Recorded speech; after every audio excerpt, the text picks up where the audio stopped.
गरीब हो गरीब, चल सोना चल। वहाँ सब्जी वाले भैया बैठे ही नहीं है, अभी वहाँ शिफ्ट होना है उसको, सामान उसका बहुत ज्यादा रहेगा। 10-15 मिनट के बाद मम्मी आएंगे, 10 मिनट के बाद दूध चढ़ाऊंगी, चाय बनने में टाइम लगेगा। अच्छी तरह से पीसना है और अगर थोड़ा भी पानी लगता है तो यही पानी ले सकते हैं।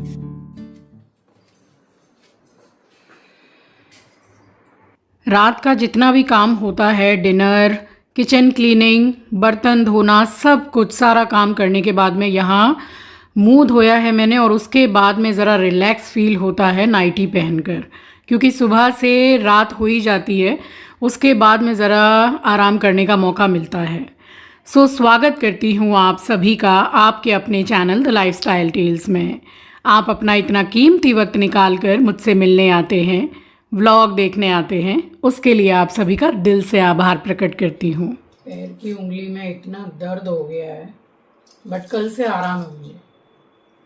2 से 3 बार गर्म पानी में नमक डाल के सिकाई की है, आंचल ने बाम लगा दी थी।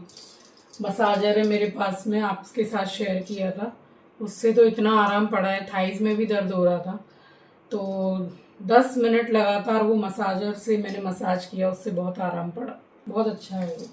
अभी बहुत कम समय हो रहा है, कुछ शायद 9:30 के करीब टाइम हो रहा है। कल डोसा बनाऊंगी, तो उसके लिए खाली दाल चावल वगैरह भिगो के रख रही हूँ, सोने जा रही हूँ। बहुत थक गई हूँ मैं, मतलब दर्द है ना तो अच्छा नहीं लग रहा है।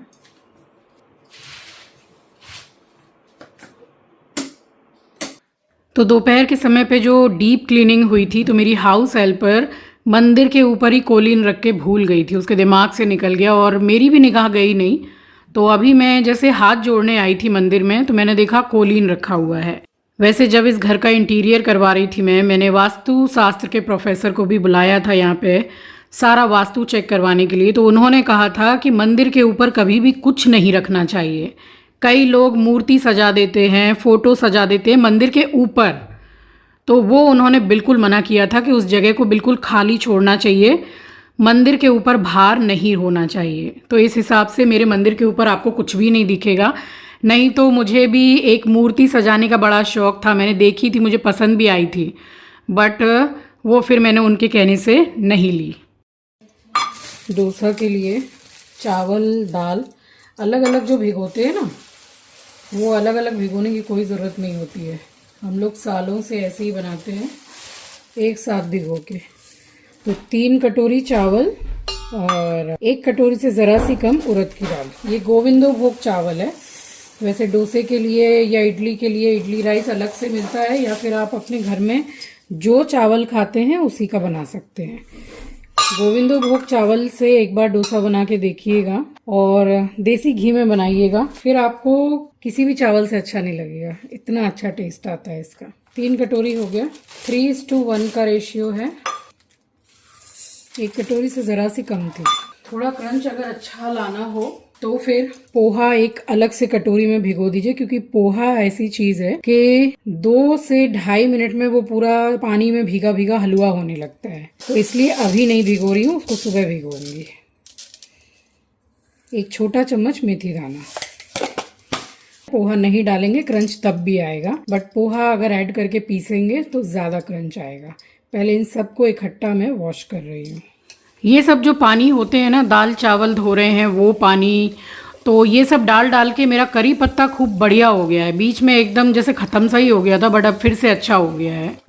अभी तो गर्मी का समय है, बट कोलकाता में क्या है, आज सुबह से वही बारिश जैसा हो रहा था और अभी मौसम अच्छा है। अभी मैं बिना पंखे के खड़ी हुई हूँ, पसीना वगैरह एकदम नहीं आ रहा है, तो मौसम फिलहाल अच्छा है। बट इसको गर्म जगह पे रखना होता है ताकि अच्छे से फर्मेंट हो जाए, ये खमीर जो बोलते हैं वो आ जाए।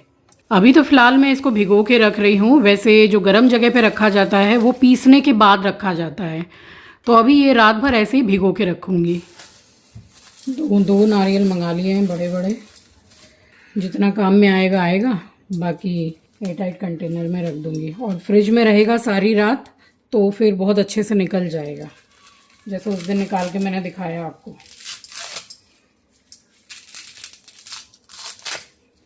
यहाँ चल रही है पूरा सामान, नारियल अच्छे हैं। इससे ना कुकर कढ़ाई वगैरह जो एकदम काली पड़ जाती हैं पीछे, इससे बहुत अच्छा मचता है, बहुत अच्छा क्लीन भी होता है। सुबह तक के लिए इसको भिगो के छोड़ दिया है, सुबह उठूँगी सो के तब इसको पीस के रखूँगी। और ये वाला जो बैटर है ना, ये डोसा के लिए जो ये बनाऊँगी, इससे इडली भी बहुत अच्छी बनती है।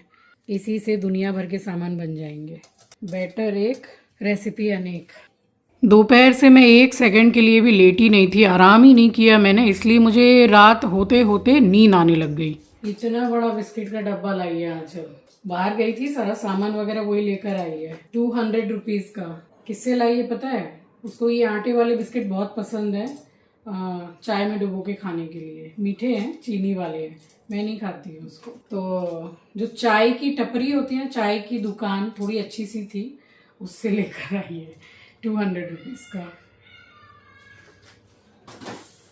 मैंने बोला जा रही है, ले जा अपने संग, खाती रहेगी।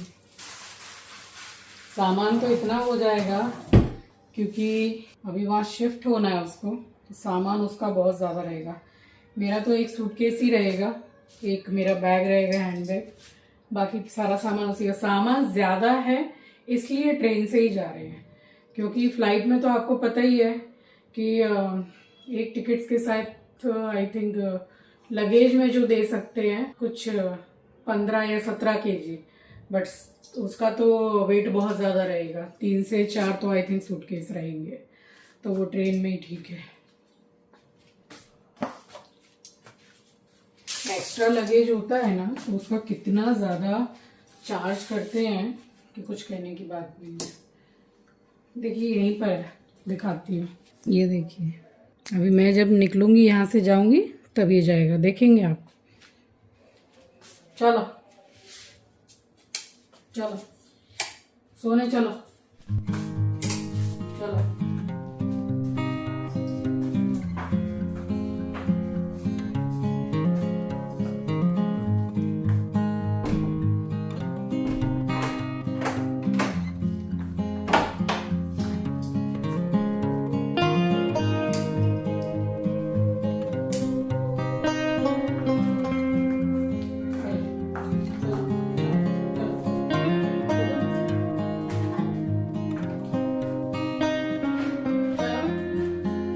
गरीब हो गरीब, चल सोना चल। बस उसके बाद इसको मैंने आंचल के पास छोड़ा है, क्योंकि ये क्या है ना, वेट करता रहता है कि मम्मी जाएगी सोने तो एक बार फिर से मुझे ट्रीट देगी। ये इसने अपना धंधा बना रखा है, चाहे कितनी भी बार दे दो। तो सो गई थी मैं जाके, और अब आपसे मिल रही हूँ। बिल्कुल अर्ली मॉर्निंग है। तो एक दिन पहले जो डीप क्लीनिंग हुई थी, तो 3 बेडशीट और इतने सारे पिलो कवर्स वगैरह, तो वो थोड़े थोड़े करके यहाँ पे मैंने धोने के लिए लगा दिए। अब एक दिन पहले से मौसम तो कुछ ऐसा हो रहा था, बट आज के दिन संडे अच्छी खासी धूप निकली थी, तो फिर मैंने धो के और अपनी हाउस हेल्पर से ऊपर छत पे डलवा दिए थे कि जल्दी जल्दी सूख जाएंगे। क्योंकि इन दिनों मैं बिल्कुल भी कपड़ा जमा नहीं कर रही हूँ, क्योंकि निकलने का समय भी है।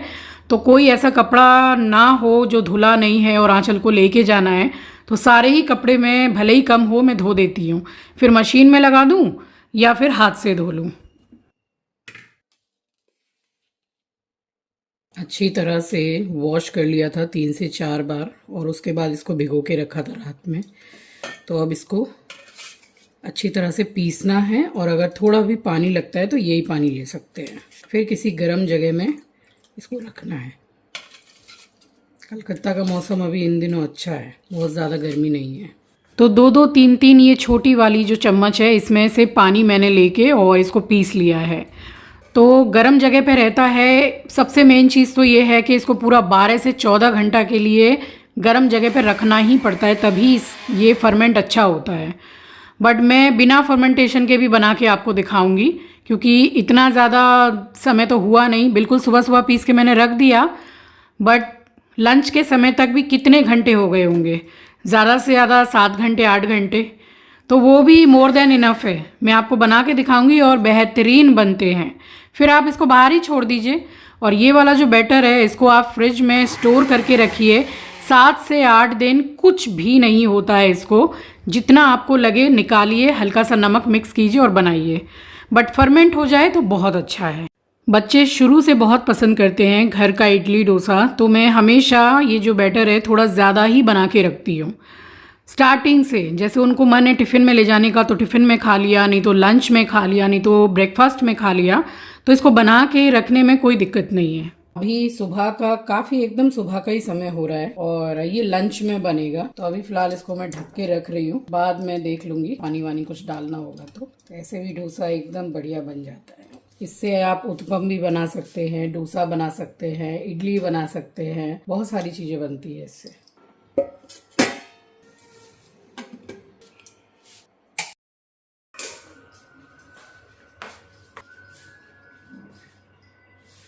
राम राम जी, आप सभी को सुबह की राम राम, सुप्रभात, गुड मॉर्निंग। बहुत सारे काम मैं कर चुकी हूँ, पूजा पाठ सब कुछ हो गया है। 10-15 मिनट के बाद मम्मी आएंगी, 10 मिनट के बाद दूध चढ़ाऊंगी, चाय बनने में टाइम लगेगा। तब तक बाकी के सारे काम कर लेती हूँ। आज सब्जी वाले भैया बैठे ही नहीं है। मैंने कहा ना कि बारिश वगैरह बहुत हो रही है कोलकाता में, अभी पूरा जैसे कीचड़ कीच का आधा हो रहा है। ये ऑनलाइन से सामान मंगवाया है, करी पत्ता, धनिया पत्ता, दूध मंगाया है, आज संडे है, सरसों का तेल मंगाया है। कल ही मंगाना था बट कल सैटरडे था इसलिए मंगाया नहीं। अदरक, जो भी सामान सब्जी वाले से लेती हूँ वो सारा मंगाया है। तो टाइम अभी भी कुछ बहुत ज़्यादा नहीं हो रहा था, बस सामान मैंने मंगा के और जो सामान डब्बों वगैरह में भरना था वो मैंने करके रखा। तो मम्मी मुझे कॉल कर देती हैं कि भाई मैं आ रही हूँ और दूध चढ़ा तू चाय के लिए, क्योंकि हमारी चाय बनने में ज़रा टाइम भी लगता है। साथ के साथ ही मैं दूध का पैकेट खोल के चढ़ाती हूँ। यहाँ कुकर में मैंने आलू बॉईल करने के लिए चढ़ा दिया, डोसा के लिए मसाला बनाने के लिए। और यहाँ बन रही है हमारी बढ़िया वाली चाय। चाय एक्चुअल में अपने मन के मुताबिक की पीते हैं ना सुबह सुबह अपने घर में, इसलिए बाहर की चाय अच्छी नहीं लगती और स्टेशन की तो छोड़ ही दीजिए। और ट्रेन में तो मैंने कई साल हो गए हैं चाय पीना ही छोड़ दिया है बिल्कुल। तो वो तो एक वीडियो मैंने देख लिया था ऐसा कि वो लोग कहाँ कहाँ से पानी लेके ट्रेन के वॉशरूम से पानी लेके चाय में मिक्स करते हैं। तो बस उस दिन का दिन है और आज का दिन है, मैंने कभी ट्रेन में चाय नहीं पी, कभी भी नहीं। तो इस बार भी ट्राई करूँगी कि जो थर्मस होता है उसमें चाय ले जाऊँ, गरम रहे उसमें, तो हम पी लेंगे ट्रेन में बैठ के, क्योंकि सुबह सुबह की ही ट्रेन है हमारी। और यहाँ बन गई चाय बस मेरी और मम्मी के लिए, और बाकी काम चाय पीने के बाद होता रहेगा। तो घर के काम इतने स्ट्रेस लेके करने की कोई ज़रूरत नहीं है।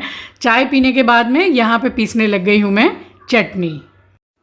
तो ये 2 नारियल है तो थोड़ा सा मैंने बचा लिया है, इसमें ज़्यादा नहीं, 1 से 2 कली लहसुन, मतलब अच्छा टेस्ट आ जाता है उससे। अगर आप लहसुन नहीं खाते हैं तो फिर इसको आप स्किप कर दीजिएगा, बट इससे टेस्ट अच्छा आता है। अपने टेस्ट के अकॉर्डिंग आप मिर्ची डाल लीजिए और इसमें हरा धनिया ज़रूर से डालिए और करी पत्ता भी जाएगा इसमें। तो करी पत्ता तो जो मसाला बनाऊंगी डोसे के लिए वो आलू में भी जाएगा और चटनी में भी करी पत्ता जाता है, चटनी के छोंक में भी करी पत्ता जाता है। तो बस इतने से सामान से ये वाली चटनी बहुत लाजवाब बनती है। हिसाब से नमक डाला है मैंने, मैं खट्टा नहीं डालती हूँ क्योंकि मेरे पूरे फैमिली में ही खट्टा कोई नहीं खाता है। अगर डाल देंगे तो फिर नुक्स निकालते हैं, फिर उनको अच्छा नहीं लगता खाने में। इनफैक्ट मैं भी खट्टा नहीं खाती हूँ। तो यहाँ चटनी पिस गई है, कंसिस्टेंसी आप देख लीजिए। तो ऑयल में राई, करी पत्ता और ये सूखी लाल मिर्ची है, ऑप्शनल है, डालेंगे तो टेस्ट अच्छा आता है। बस छौंका लगा दिया, यहाँ तैयार हो गई है चटनी। और यहाँ कढ़ाई में मैंने सरसों का तेल चढ़ाया है, मसाला मैंने सरसों के तेल में ही बनाया है। तो राई, करी पत्ता डाल के और प्याज और हरी मिर्ची डाल दिए। प्याज थोड़ी सी अपने हिसाब से ज़्यादा डालिएगा, इस मसाले में बहुत अच्छा बनता है। और बस आंचल से मैं बात कर ही रही थी, मम्मी भी बैठी थी, तो मुझे पहले तेल में बादाम को फ्राई करना था, पीनट को, वो मैं भूल गई थी। और ये मैंने आपको दिखाया कि इतना नारियल मैंने बचा के रख लिया, बाद में झालमुड़ी वगैरह बनेगी तो उसमें डल जाएगा। फिर इस वाले बर्तन में मैंने अलग से बादाम को थोड़ा सा शैलो फ्राई कर लिया है। और यहाँ प्याज सॉफ्ट हो गई थी, हल्का कलर चेंज हो गया था, तो थोड़ी ज़्यादा सी मैंने हल्दी डाली है, साथ में ही डाल दिया है आलू बॉईल करके, थोड़े हाथ से मैंने मोटे मोटे फोड़ लिए थे, पीनट डाल दिया है। बस इसको मिक्स करने के बाद में हरा धनिया डाल दीजिए, नमक देख लीजिए, मसाला बनके तैयार। तो ये बहुत ही इजी वे में बन जाता है और ये मसाला बहुत टेस्टी बनता है। इसको नॉर्मली आप किसी पराठे पूड़ी के साथ भी खा सकते हैं, ज़रूरी नहीं कि डोसे के लिए बनाया तो उसी में आप यूज़ करें, टेस्ट अच्छा लगता है इसका। और पूरे ही बैटर में मैंने हल्का सा नमक ऐड किया है क्योंकि रितेश के लिए भी मुझे भेजना था, फिर अमन ने खाया, फिर मम्मी पापा, मैं, आंचल, तो मैंने पूरे ही बैटर का डोसा बनाया था। तो निकलने से पहले मुझसे बोली कि माँ मुझे अपने हाथ से डोसा खिला दीजिए, बहुत पसंद करती है वो, सभी घर में पसंद करते हैं, तो मैंने सोचा कि चलो सभी खा लेंगे। उसकी बहुत इच्छा थी तो फिर मैंने रात को ही भिगो के और बना लिया डोसा। तो पूरा स्टेप बाय स्टेप मैंने शेयर किया है आपके साथ कि मैं कैसे बनाती हूँ। और हाँ, एक चीज़ और, मैं सुबह पोहा भिगो के इसमें मिक्स करके पीसने वाली थी बैटर के लिए, बट मैंने नहीं डाला। मैं आपसे बोल रही थी ना कि नहीं डालो तो भी क्रंची बनता है, तो फिर मैंने डाला ही नहीं, ऐसे ही बनाए थे। गर्मा गर्म डोसा मैंने बना के सबको बैठा के खिलाए हैं। और ये है लोहे का तवा, तो इसको नॉन स्टिक बनाने का बहुत अच्छा तरीका है। तेज़ गरम कीजिए तेल या घी लगा के, उसके बाद थोड़ा पानी का छींटा मारिए और इसको रुई या फिर नैपकिन से किसी से पोंछ दीजिए, सूखे कपड़े से। उसके बाद देखिए ये इस तरह से काम करेगा, बिल्कुल नॉन स्टिक की तरह। और लोहे में जब आप डोसा बनाएंगे तो ये और ज़्यादा क्रंची बनेंगे। आप एक बार नॉन स्टिक पर बनाकर देखिए और एक बार लोहे के तवे पर इस तरीके से बना के देखिए। जो लोहे के तवे पर आप बनाएंगे वो ज़्यादा क्रंची बनेगा और टेस्टी भी बनता है। डोसा थोड़ा क्रंची क्रंची रहे तो ज़्यादा अच्छा लगता है। ये सबसे पहली प्लेट मेरी मम्मी की लगी है, उसके बाद आंचल, फिर एक के बाद एक सब आते गए और मैं खिलाती गई। तो इस तरह से बनाकर बैटर वगैरह भी ख़त्म हो गया, मसाला थोड़ा बचा जो रख दिया, शाम को काम आ गया। तो थोड़ी सी मेहनत तो ज़रूर लगती है, लेकिन फैमिली के सारे लोग खुश हो जाते हैं खा के, क्योंकि जो टेस्ट घर की चीज़ों में आता है वो बाहर नहीं आता है ना। तो मैं देखती हूँ कि किसी को कुछ पसंद है तो फिर सबके लिए मैं बनाती हूँ। सो चलिए, ये था मेरा आज का व्लॉग। आई होप कि आपको पसंद आया होगा। चैनल पर नए हैं, पहली बार विज़िट किया है तो चैनल को सब्सक्राइब ज़रूर कीजिएगा और शेयर करना तो सचमुच में मत भूलिएगा। मिलूंगी आपसे नेक्स्ट व्लॉग में, तब तक के लिए अपना ख्याल रखिए, अपनों का ख्याल रखिए। Thank you for watching guys, love you, take care, bye bye.